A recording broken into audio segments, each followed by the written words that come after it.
যেই দিন ঈদে মিলাদুন্নবী হবে সেই দিন ট্রাকে করে আল্লাহ রাসূলের প্রতি ভালোবাসা দেখানোর জন্য বের হয়েছে আর বলছে ইয়া নবী সালাম আলাইকা, বলে না?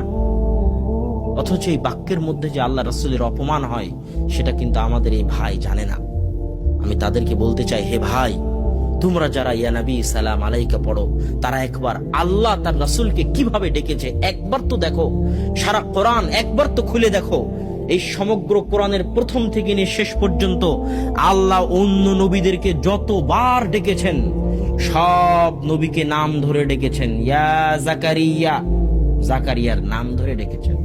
ইয়া ইব্রাহিম, ইব্রাহিম আলাইহিস সালাতু ওয়াস সালামের নাম ধরে ডেকেছেন। কিন্তু যখন আমাদের নবী মুহাম্মদ সাল্লাল্লাহু আলাইহি ওয়াসাল্লামকে ডেকেছেন তখন বলছেন ইয়া আইয়ুহান নবী কুল লি আজওয়াজিক। আইয়ুহান নবী, আপনারা তাশাহুদে পড়েন না আইয়ুহান নবী? না তাশাহুদে ইয়া নবী আছে? তাশাহুদে কি আছে?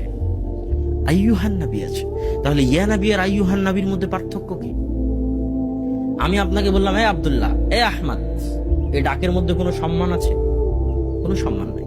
আপনি প্রধানমন্ত্রীকে ডাকতেছেন মাননীয় প্রধানমন্ত্রী, মহামান্য বিচারপতি, সম্মানিত জনাব অমুক অমুক, ডাকেন না? তো আল্লাহ সুবহানাহু ওয়া তাআলা যখন তার নবীকে ডাকতেছে তখন বলতেছে ইয়া আইয়ুহান নবী, হে মাননীয় নবী, হে সম্মানিত নবী, হে মহামান্য নবী, হে সম্মানিত নবী মুহাম্মদ সাল্লাল্লাহু আলাইহি ওয়াসাল্লাম। নামটাও আল্লাহ নেননি, জাস্ট হে সম্মানিত, হে মহামান্য নবী বলে ডেকেছেন। আর সেই জায়গায় তারা বলছে ইয়া নবী মানে এই মোহাম্মদ, ইয়া নবী মানে এই মোহাম্মদ, নাউযুবিল্লাহ। আর তারা বলতেছে তারা নাকি আল্লাহ রাসূলের আশিক। হে ভাই, আপনি একবার চিন্তা করুন যে আপনি আল্লাহ রাসূলের আশিকের নামে আল্লাহ রাসূলকে অপমান করতেছেন। সম্মানিত উপস্থিতি, তাহলে ঈদে মিলাদুন্নবী একটা অনুষ্ঠান। এই অনুষ্ঠানের মধ্যে যখন আমি দিনকে সীমাবদ্ধ করে দিলাম, ঈদে মিলাদুন্নবী শেষ, ইসলামও শেষ। টঙ্গীর ইজতেমায় হাজার হাজার মানুষ একসাথে হাত তুলে দোয়া করতেছে, টঙ্গীর ইজতেমাও শেষ, মুসল্লিও শেষ।